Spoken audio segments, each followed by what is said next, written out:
Nosso outro assunto de hoje, tem bastante coisa pra gente falar aqui, coisa muito legal da história das HQs, que é um papinho sobre o mestre Jack Kirby. Um cara que tá aí na cabeça de todo mundo há muito tempo. As pessoas em geral entendem o quanto esse cara foi importante para a indústria, mas ainda tem alguns e outros que acham, é muito datado, o traço é muito quadrado, eu não gosto muito, é muito simplista. E seria legal a gente dar só uma pincelada por que esse cara revolucionou a indústria dos quadrinhos. Então, Rafa, na minha opinião, assim, a primeira visão que eu tenho quando eu lembro do Kirby é a identidade visual do cara e a revolução que ele trouxe com a sua arte, que apresenta assim movimento em tela, coisas que até então eram desenhos chapados, eram desenhos estáticos, e ele trouxe muito conceito visual de ação mesmo. As aventuras dele são sempre muito frenéticas, as capas das revistas, as tiras, cara, o traço dele, embora seja um traço não tão realista, mas a sensação de movimento da obra dele é um espetáculo visual, na minha opinião. Se você pegar algumas coisas da época antes dele, até algumas coisas da DC, você vai ver personagem assim, parado assim, estático, conversando com outro assim. O Kirby, ele fazia tudo parecer que estava saltando da tela, então esse já é uma das contribuições importantíssimas. A segunda é o estilo. Ele tinha um estilo único, ele visualizava coisas e traduzia essas coisas para o desenho dele de uma forma tão única e tão inventiva que algumas coisas que ele criou até viraram termos técnicos, ou seja, o Kirby Crackle, que é aquele monte de pontinho preto que parece uma energia fluindo assim, é marca registrada dele, até hoje é chamado de Kirby Crackle ou Kirby Dots. Isso é muito usado por artistas até hoje, ou seja, o cara cunhou ali um estilo que ficou marcado para sempre. E uma outra coisa também que me chama muita atenção é que na época que ele ingressou nesse universo, nessa indústria, lá na década de 30, ele era um cara que produzia muito rápido, ele tinha muitas metas para cumprir, o cara estava sempre na batalha, produzindo, fazendo páginas e páginas por dia, e a criatividade do cara estava muito aflorada, então ele conseguiu desenvolver em muito pouco tempo uma quantidade absurda de personagens. E outra coisa também, o cara só co-criou os principais heróis da Marvel. O cara co-criou Hulk, Thor, Homem de Ferro, quase todos os personagens. Se pensar da primeira leva da Marvel, tem um ou outro aí que ele deu uma ideia e que o Stan Lee preferiu um outro approach, que a gente até vai lembrar aqui um deles, o mais importante, né? O caso mais lembrado é o do Homem-Aranha, que o Stan Lee deu a ideia para ele e falou, é um cara com poder de aranha, e o Jack deu essa ideia aí, que o Stan Lee não gostou muito. Não só do layout, mas também porque o Aranha parecia um cara muito forte, muito heróico, porque o Stan Lee tinha muito isso. Todo mundo, os seus personagens eram muito heróicos, sempre naquelas posições altivas. E o Homem-Aranha não era isso, era um moleque franzino. Ele por isso preferiu deixar o Aranha na mão do Steve Ditko. Mas o cara co-criou a maioria dos heróis que a gente curte até hoje. E não só para Marvel, né? Na DC ele criou ninguém menos que o Darkseid, Apokolips, todo o Quarto Mundo, conceitos que hoje são considerados geniais, porque dificilmente sairia da cabeça de outra pessoa, de tão inventivo que ele era. Também tem outra coisa muito legal, que é a criação do Capitão América. O Capitão América já existia um personagem muito parecido antes, que era o Shield, que era muito parecido, quase idêntico com o Capitão América, que tinha aquele escudo, inclusive, triangular, que o Capitão América utiliza inicialmente na sua primeira HQ. E aí o Jack Kirby foi lá e fez uma versão dele para esse personagem Shield que ele gostava muito.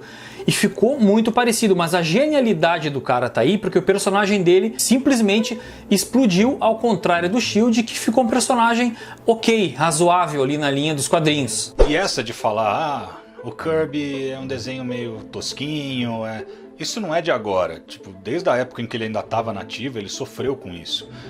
Quando ele foi para DC, as vendas do Quarto Mundo não foram lá essas coisas, hoje é considerado um material genial. Quando ele voltou para Marvel, ele foi fazer o Capitão América, a garotada não curtiu tanto, porque já estava acostumada com um traço um pouco mais sofisticado. Então, o Kevin Smith, o grande diretor Kevin Smith, no começo da carreira dele, falou que achava o Kirby meia boca, que não gostava. Então assim, para você entender o Kirby, para você valorizar ele, você tem que entender ele olhando o contexto histórico da coisa. Como era o mercado antes dele? O que virou depois? O que a gente tem hoje aconteceria sem o Kirby ter revolucionado lá atrás? E outra coisa, o traço dele, apesar de mais simples, ele é muito estiloso e muito único. Ele já merece ser reverenciado só por causa disso. E também, Rafael, a contribuição que esse cara fez, não só na arte dos quadrinhos, mas também na profissão, sabe? Esse cara lutou por direitos, coisas que as pessoas não tinham, os produtores de quadrinhos, né, cara? Então isso também, esse cara merece aqui um troféu também por causa disso. Ele foi muito maltratado pela indústria, né? Pela Marvel. Ele teve aquelas brigas homéricas com Stan Lee, que depois acho que a gente vai entrar mais no detalhe disso num outro programa, porque tem muita coisa para falar.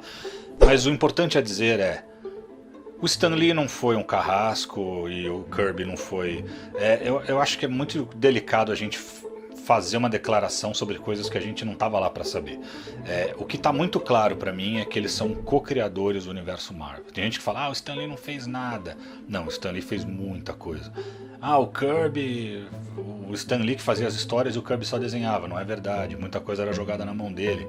Inclusive o Surfista Prateado, né, André? O Surfista Prateado sim foi um personagem 100% criação do Kirby, porque quando eles criaram a história toda do Galactus, a ideia do Stan Lee era, eu quero que o Quarteto Fantástico enfrente Deus. Então ele criou um cara onipotente que chega dos confins da galáxia para destruir a Terra, devorar a Terra. E quando o Kirby foi desenhar a história, ele colocou ali do lado do Galactus um carinha numa prancha. Aí o Stan Lee falou, que é isso? Ele falou, esse aqui é o cara que vai avisando, que vai chegando antes lá para dar uma verificada nos mundos, é o arauto dele.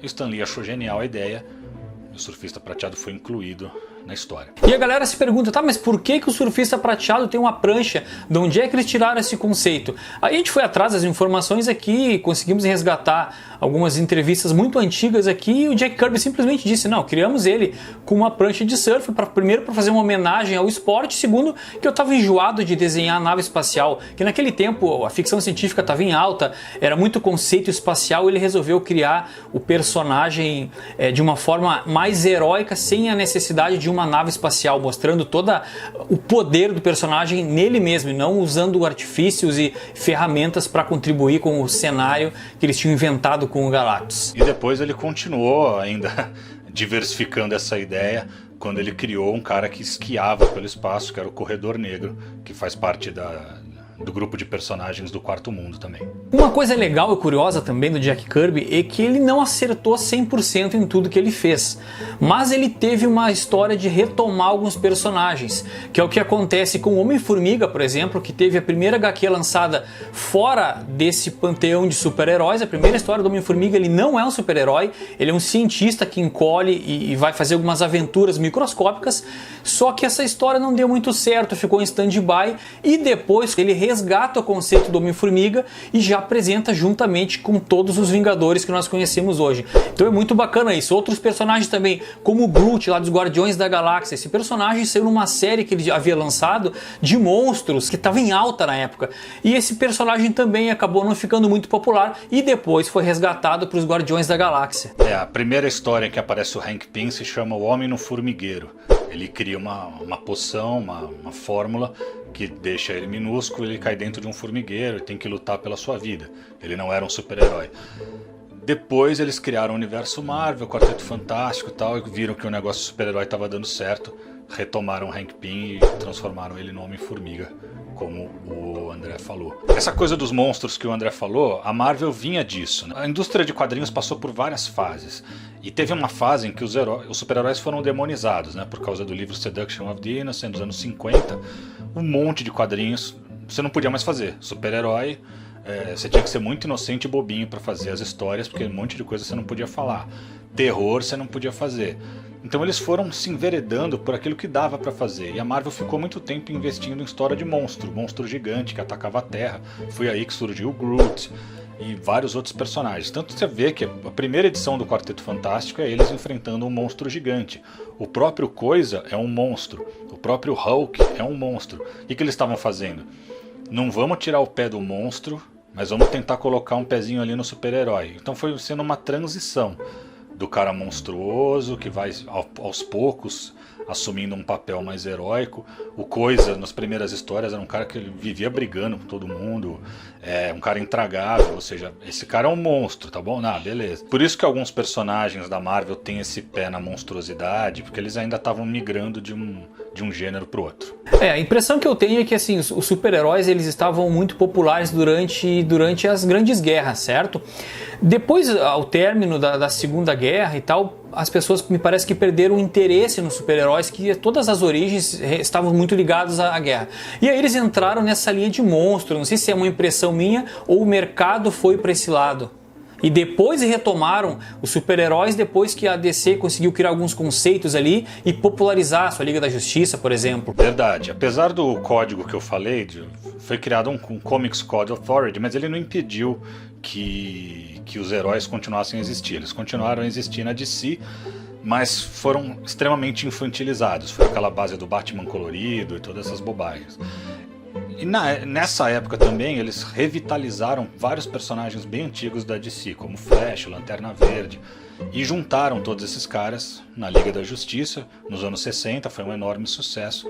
E aí tem aquela história clássica que o Martin Goodman, que era o dono da Marvel, chegou pro Stan Lee e falou: ó, o cara da DC me falou num jogo de golfe que tá vendendo muito Liga da Justiça, eu quero que vocês vá lá e faça também uma Liga da Justiça nossa. E foi aí que o Stan Lee, como não tinha nenhum herói ainda, não existia o universo Marvel, ele criou o Quarteto Fantástico do nada. E depois que ele tinha alguns heróis estabelecidos, Thor, Homem de Ferro e Hulk, que ele juntou para fazer os Vingadores. E nos dias de hoje a influência de Jack Kirby ela é muito presente, principalmente no MCU. Nós temos várias referências aqui, tem Thor Ragnarok, nós temos os Guardiões da Galáxia também, que tem muita referência visual, muitas cores. Mas você vê aí, ó, nessas artes aí do Thor Ragnarok, esses desenhos de fundo aí, são tudo arte do Jack Kirby. É a arte dele printada e colocada como papel de parede nesse cenário aí. Uma coisa legal para dizer, para quem curte quadrinhos, até para quem está mais começando, agora está sendo publicado o Quarto Mundo no Brasil. A Panini publicou 4 volumes. Ainda falta bastante coisa para acabar. E está nessa discussão. Todo mundo, por favor, continua, por favor. E a resposta deles é sempre: ainda não temos essa resposta. Estamos vendo se vendeu bem ou não. Galera, seria muito legal vocês conhecerem esse material. E se vocês fizerem uma pressão lá para eles terminarem de publicar isso, porque publicar só uma parte, parar no meio, vai ser bem frustrante. Kirby é uma coisa que merece sempre ser lida.